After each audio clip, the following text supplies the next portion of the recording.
네, 안녕하세요. 친절한 동주쌤입니다. 오늘의 시작은 문제 하나로 시작해 볼까 합니다. 문제는 바로 다음 중 어떤 증상일 때 응급실로 서둘러 가야 할까요?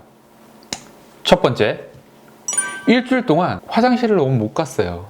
지금 배가 불편해서 죽겠어요. 두 번째, 당일날 너무 술을 너무 많이 먹어서 어지럽고 힘이 없어요. 세 번째, 갑자기 왼쪽 가슴이 콕콕콕 쑤셔요. 네 번째, 가슴 중앙부 한복판이 이제 쥐어짜는 듯하게 통증이 있어요.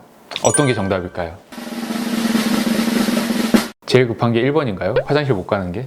저도 화장실 하루만 못 가도 굉장히 힘들어 하는데, 그렇다고 응급실까지 갈 필요는 없잖아요. 두 번째, 과음하시면 당연히 힘든 게 당연하고 수액을 조금 맞아주면 좋지만 음주한 환자들이 응급실로 가면 홀대받기 딱 좋습니다. 나가 뒤지기 싫으면 오자마자 그냥 베드에 눕혀놓고 수액 맞추고 그냥 퇴실시키는 게 일반적이죠. 그러면 이제 세 번째, 네 번째가 조금 고민이 되죠. 특히나 세 번째에서는 왼쪽 가슴이 콕콕콕 쑤신다고 했으니까 왼쪽 가슴 하면 심장 아니야? 라고 생각할 수 있잖아요. 네 번째에서 명치 부분, 가슴이 좀 쥐어짜듯이 아프다. 어떤 게 더 먼저 응급실을 가줘야 될 상황일까요? 좀 헷갈리죠, 3, 4번에서. 분명히 둘 다 가슴이 아픈데 어떤 게 더 중요하고 위험한 상황인지 좀 궁금하잖아요. 특수한 경우일 수도 있지만 일반적인 경우라고 하면 4번일 때가 더 응급 상황이에요. 4번인 경우가 일반적으로 심장마비 혹은 이제 하트 어택이라고 하는 이제 심장으로 인한 통증일 가능성이 가장 높은 상황이 4번이죠. 대다수의 분들이 이제 가슴에 통증이 생기면 이게 다 심장 때문에 생기는 게 아닌가? 라고 생각하시는 분들이 많으세요. 하지만 실제로 가슴 통증으로 응급실을 오신 환자분 중에 실제로 심장 질환으로 진단되는 경우는 거의 한 25% 정도밖에 되진 않아요. 약 4분의 1 정도만 심장 질환으로 진단이 되고요. 나머지는 사실 대다수가 심장이랑 연관성이 없는 경우들이 대다수죠. 거의 절반에 가까운 경우에는 역류성 식도염이나 이런 소화기의 질환인 경우들이 훨씬 더 많습니다. 그리고 이제 진료를 보다 보면 특히나 심장은 왼쪽에 있다라고 알고 있기 때문에 왼쪽 가슴이 아프기만 하면 헐레벌떡 뛰어오시는 경우들이 있어요. 숨 하나도 안 차시면서.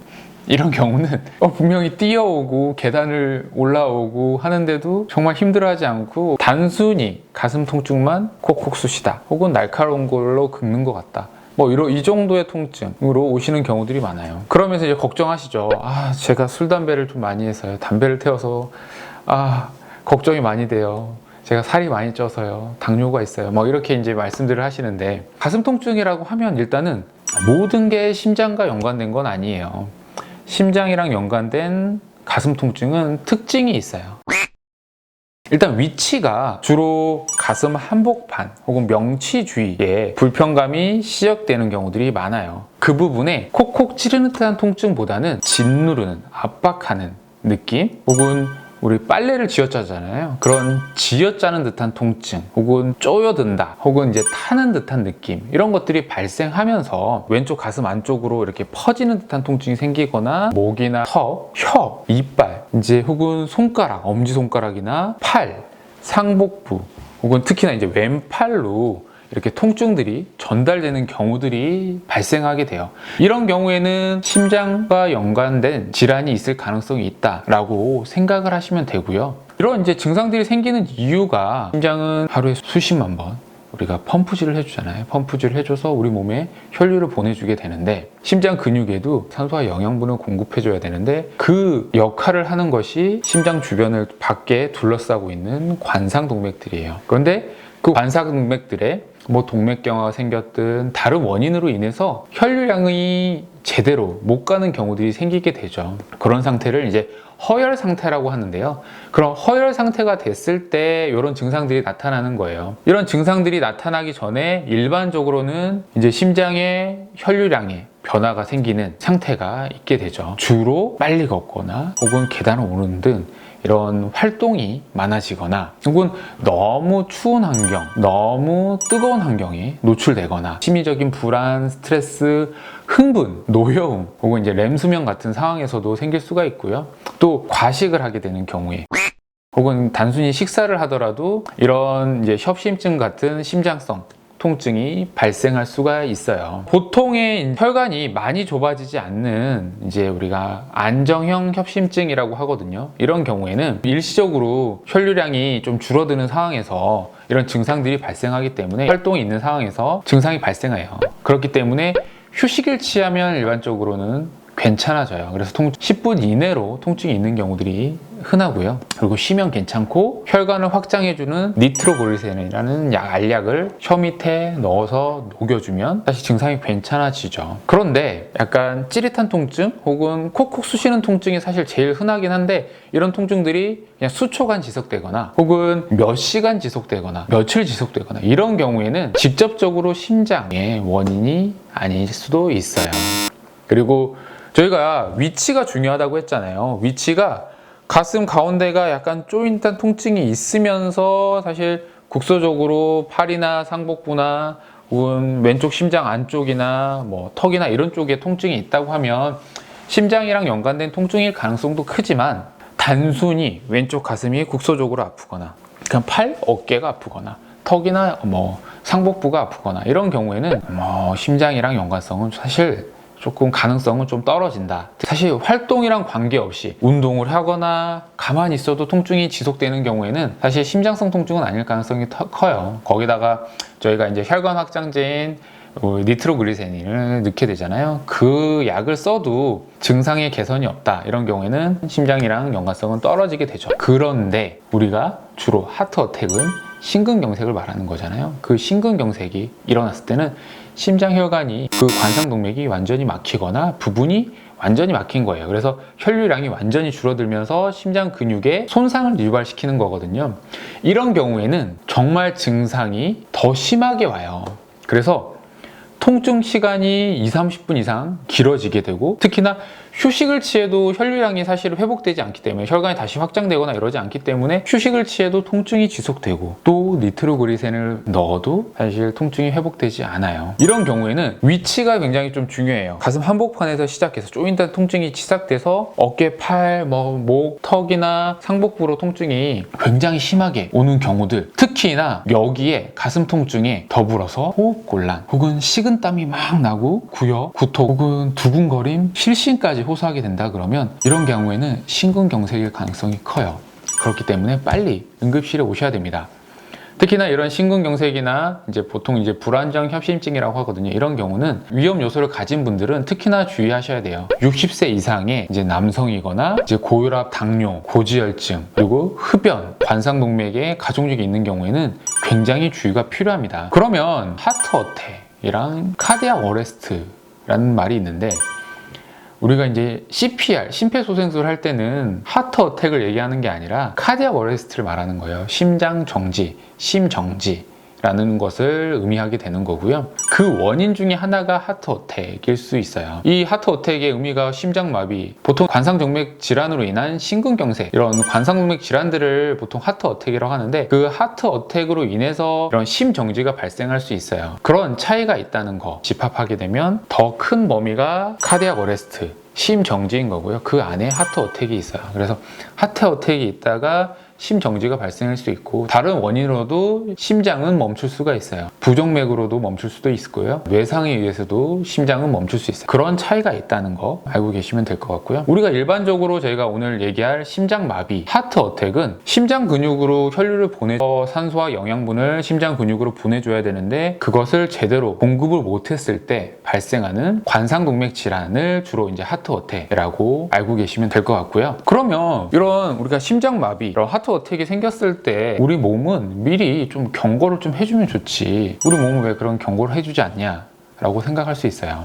근데 그 대표적인 원인이 사실은 동맥경화거든요. 동맥경화는 서서히 혈관 안쪽이 좁아지고 뭐 지방이나 여러 플라크가 쌓이면서 혈관벽이 점점 좁아지는 질환이에요. 진행성 질환이고 굉장히 천천히 진행되는 질환인데요. 우리 몸은 굉장히 신비로운 게 극한의 환경 혹은 우리가 병이 생겨도 우리 몸은 거기에 적응해서 좀 생존할 수 있는 방향으로 변화를 하게 돼요. 그래서 우리 관상동맥이 있으면, 큰 가지가 있으면 그 혈관이 일부 좁아지게 되면 사실 주변에 있는 혈관들이 그걸 보조해주기 위해서 보조 가지들이 이렇게 생기면서 조금 부족한 부분을 채워주게 되죠. 그래서 이런 부분들이 있기 때문에 조금씩 병이 진행해도 증상이 사실 나타나지 않는 부분도 있고요. 그래서 그 부분이 확 막혀서 이제 완전히 안 좋아졌을 때 증상이 나타나서 한번 증상이 생기면 정말 이제 회복하기가 어려운 부분은 있죠. 하지만 이제 그런 회복에 있어서도 우리 몸에서 생성된 그런 부수적인 이런 과지들이 회복하는 데 좀 도움이 되는 경우들도 있어요.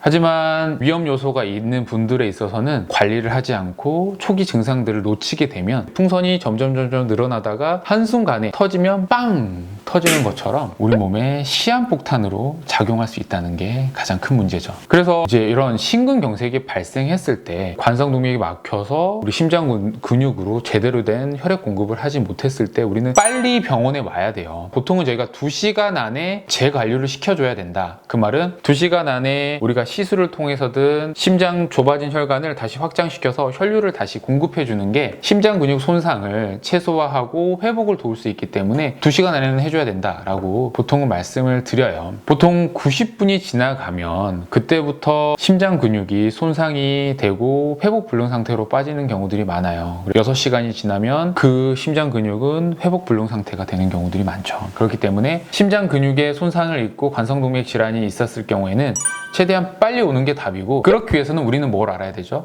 심근경색, 심장마비 있을 때 전조 증상을 빨리 체크하시는 게 필요할 것 같아요.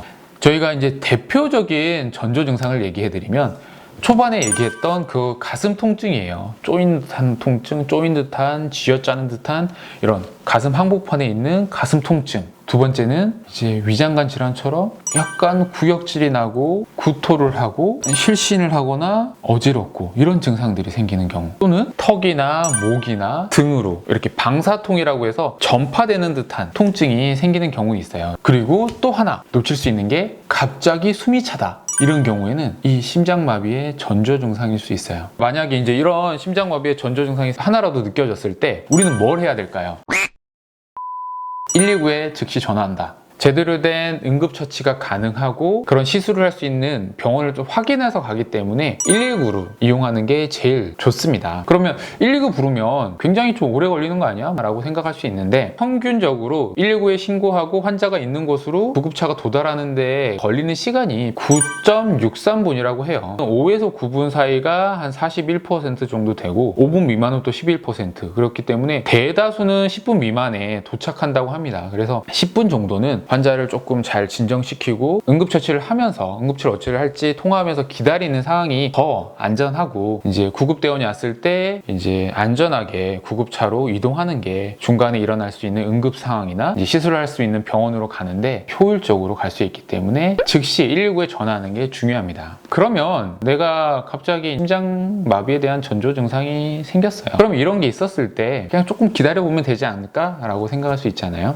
보통 조금 그런 증상들이 생겼는데 10분이 넘어가고 20분이 넘어갔는데도 좋아지기는커녕 점점 증상이 악화되는 경우에는 심근경색일 수도 있어요. 이런 경우에는 혈류가 제대로 안 가면서 심장 근육에 괴사가 오기 시작하거든요. 이러면 정말 큰일 나요. 나중에 심정지가 올 수 있기 때문에 사망할 수도 있다. 그래서 심근경색, 관상동맥 질환이 있었을 때 얼마나 빨리 시술을 해줘서 이 심장 근육으로 혈류를 다시 보내줬냐가 중요하거든요. 시간을 최대한 늦추지 않는 게 제일 중요합니다. 제 환자분 중에 한 분이 있었어요. 제 환자분은 50대 여성분이셨고 관상동맥 위험 요소가 별로 없는 분이셨어요. 거의 뭐 한 달 이상 가슴 통증이 지속돼서 오셨는데, 가슴 통증이 지속되고 이 명치 쪽이 계속 아프고 특히나 숨이 차다, 두근거림이 계속된다 라고 해서 검사를 진행했더니 웬걸 양쪽 폐에 물이 이렇게 차 있어요. 그래서 여러 가지 이제 검사들을 해봤더니 이분 같은 경우에는 심근경색이 왔었던 거예요. 이전에 관상동맥 혈관이 막히게 됐었고 본인은 사실 그런 증상들을 못 느끼고 혹은 대부분의 여성들이 전조증상이 있지만 그냥 뭐 무시하고 지나치시다가 이렇게 병을 좀 키우는 경우들이 있어요. 이 여자분 같은 경우에도 이렇게 몇 달간 사실은 가슴 통증이 있었지만 결국에는 오신 이유는 숨이 차서 오셨거든요. 숨이 찰 정도가 되니까 이제 신부정이 어느 정도 진행되니까 오신 거예요. 그래서 일부 구역에서 심근경색이 발생했고 그러면서 그 심장 근육의 괴사가 일어나고 점점점 괴사가 일어나면 회복하는 과정에서 그 심장 근육은 딱딱하게 굳거든요. 그러면 이게 기능을 못하기 때문에 심장 기능은 점점 떨어지고 이로 인해서 다시 심부전이 오고 이제 심장 기능이 떨어지기 때문에 숨도 차고 폐에 물도 차고 몸도 붓고 이렇게 되는 거죠. 그래서 현재 이제 그 환자분도 이제 약물 치료를 하고 있지만 결국에는 심장 이식이 좀 필요할 가능성이 높게 되죠. 그래서 이런 안타까운 경우도 있어요. 그래서 제가 이제 오늘 꼭 말씀드리고 싶은 것은 심장마비의 전조 증상이 있다고 하면 꼭 빨리 와야 한다는 거예요. 꼭 중요한 것은 조기에 와서 조기에 치료하는 게 핵심이다. 그래야지 회복할 수 있는 찬스를 높일 수 있다는 부분이에요. 그렇기 때문에 심장마비의 전조 증상 딴딴딴딴딴 심장마비의 전조 증상이 나타난다. 이런 경우에는 빨리 병원에 오셔서 체크해 보시는 게 좋습니다. 오늘은 심장마비와 이제 가슴 통증에 대해서 좀 얘기를 했고요. 심장마비가 있을 때 어떻게 대처해야 될지. 지금까지 친절한 동주쌤이었습니다. 감사합니다.